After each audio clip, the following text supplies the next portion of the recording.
Bismillahirrahmanirrahim. Assalamualaikum warahmatullahi wabarakatuh. Innal hamdalillah nahmaduhu wa nasta'inuhu wa nastaghfiruh wa na'udzu billahi min shururi anfusina wa min sayyiati a'malina. من يهده الله فلا مضل له ومن يضلله فلا هادي له أشهد أن لا إله إلا الله وحده لا شريك له وأشهد أن محمدا عبده ورسوله اللهم صل على سيدنا محمد وعلى آله وصحبه أجمعين أما بعد. قال الله تعالى في القرآن الكريم أعوذ بالله من الشيطان الرجيم يا أيها الذين آمنوا اتقوا الله حق تقاته ولا تموتن إلا وأنتم مسلمون يا أيها الناس اتقوا ربكم الذي خلقكم من نفس واحدة وخلق منها زوجها وبث منهما رجالا كثيرا ونساء واتقوا الله الذي تساءلون به والأرحم إن الله كان عليكم رقيبا يا أيها الذين آمنوا اتقوا الله وقولوا قولا سديدا يصلح لكم أعمالكم ويغفر لكم ذنوبكم ومن يطع الله ورسوله فقد فاز فوزا عظيما وقال رسول الله صلى الله عليه وسلم لغضوة في سبيل الله أو روحة خير من الدنيا وما فيها صدق الله العظيم وصدق رسوله الكريم. Hadirin yang dimuliakan Allah Subhanahu wa taala.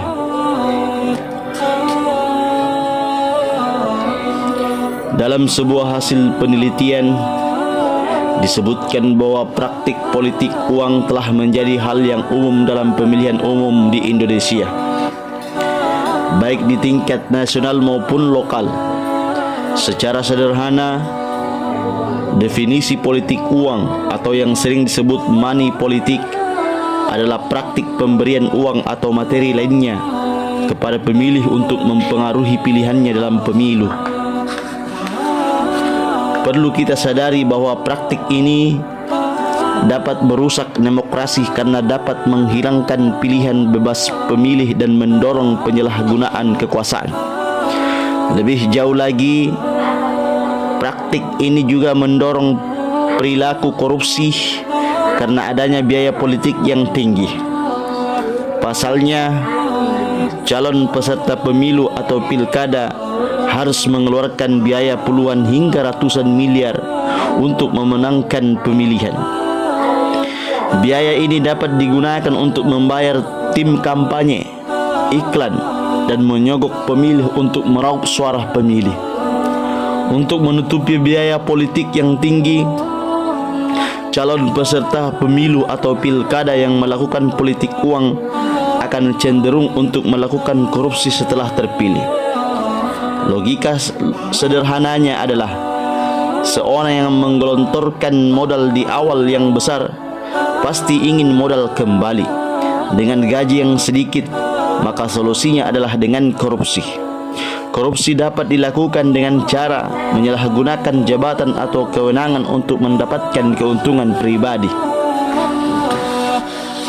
Hadirin yang dimuliakan Allah Subhanahu wa taala, sejatinya di Indonesia larangan politik uang diatur dalam Undang-Undang Nomor 7 Tahun 2017 tentang Pemilihan Umum, Undang-Undang Pemilu.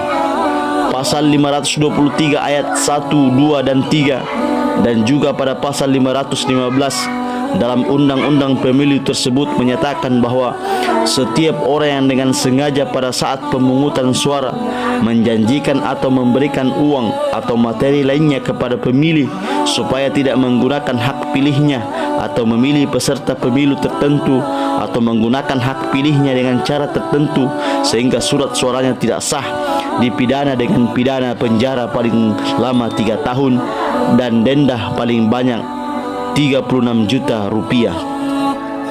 Sementara itu dalam Islam, praktek politik uang hukumnya adalah haram.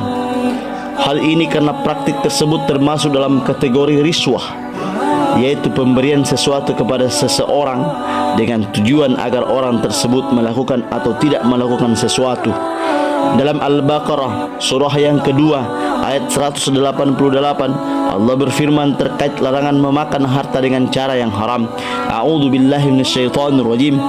Wala ta'kulu amwalakum bainakum bil batili wa tudlu biha ilal hukami litakulu fariqam min amwalin nasi bil ithmi wa antum ta'lamun. Artinya, janganlah kamu makan harta di antara kamu dengan jalan yang batil, dan janganlah kamu membawa urusan harta itu kepada para hakim dengan maksud agar kamu dapat memakan sebagian harta orang lain itu dengan jalan dosa, padahal kamu mengetahui. Hadirin yang dimuliakan Allah Subhanahu wa taala, Profesor Quraisy Shihab dalam tafsir Al-Misbah menjelaskan salah satu yang terlarang dan sering dilakukan dalam masyarakat adalah menyuap atau menyogok. Penyogok menurunkan keinginannya kepada yang berwenang memutuskan sesuatu, tetapi cara sembunyi-sembunyi dan dengan tujuan mengambil sesuatu secara tidak sah. Allah melarang praktik menyogok ini karena bertentangan dengan prinsip keadilan dan kejujuran.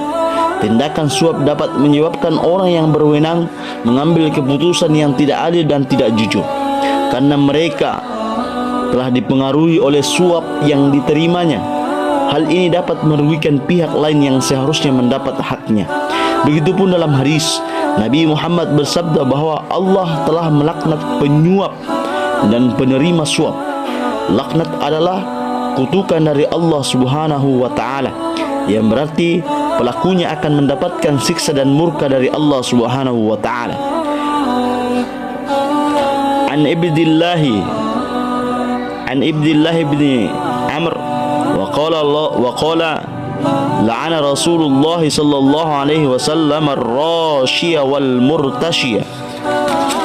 Artinya, dari Abdullah bin Amr, ia berkata bahwa Rasulullah sallallahu alaihi wasallam melaknat orang yang melakukan penyuapan dan yang menerima suap. Hadis riwayat Tirmizi dan Abu Daud. Lebih jauh, dalam hadis tersebut Rasulullah sallallahu alaihi wasallam tidak hanya melaknat penyuap dan penerima suap, tetapi juga melaknat orang yang menjadi perantara antara keduanya. Hal ini menunjukkan bahwa suap menyuap adalah perbuatan yang sangat dibenci oleh Allah Subhanahu wa taala dan Rasulnya. Hadirin yang dimuliakan Allah Subhanahu wa taala, Majelis Ulama Indonesia MUI pada tahun 2000 mengeluarkan fatwa yang menyatakan bahwa segala bentuk suap termasuk politik uang hukumnya adalah haram. Dalam fatwa yang dikeluarkan pada tanggal 28 Juli tahun 2000, MUI merinci bahwa politik uang termasuk dalam kategori riswah, yaitu pemberian sesuatu kepada seseorang dengan maksud untuk mempengaruhi keputusan atau tindakannya. Riswah hukumnya adalah haram berdasarkan dalil-dalil dari Al-Quran dan hadis. Dalam fatwa tersebut, MUI juga mengimbau kepada semua pihak untuk bersama-sama memerangi praktik suap dan politik uang demi terciptanya pemerintahan yang bersih dan berwibawa. Pun MUI menghimbau semua lapisan masyarakat berkewajiban untuk memberantas dan tidak terlibat dalam praktik hal-hal tersebut. Oleh karena itu, umat Islam harus menghindari praktik politik uang. Baik pemberi maupun penerima uang politik sama-sama berdosa. Sejatinya, dengan upaya-upaya tersebut diharapkan praktik politik uang dapat dihilangkan dari kehidupan berbangsa dan bernegara. Tujuannya agar iklim demokrasi Indonesia kian sehat.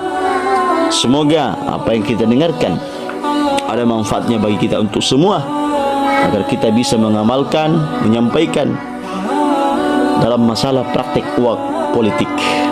Semoga kita terhindar dari money politik agar pesta demokrasi lancar sampai di hari H. Amin ya rabbal alamin. Wassalamualaikum warahmatullahi wabarakatuh.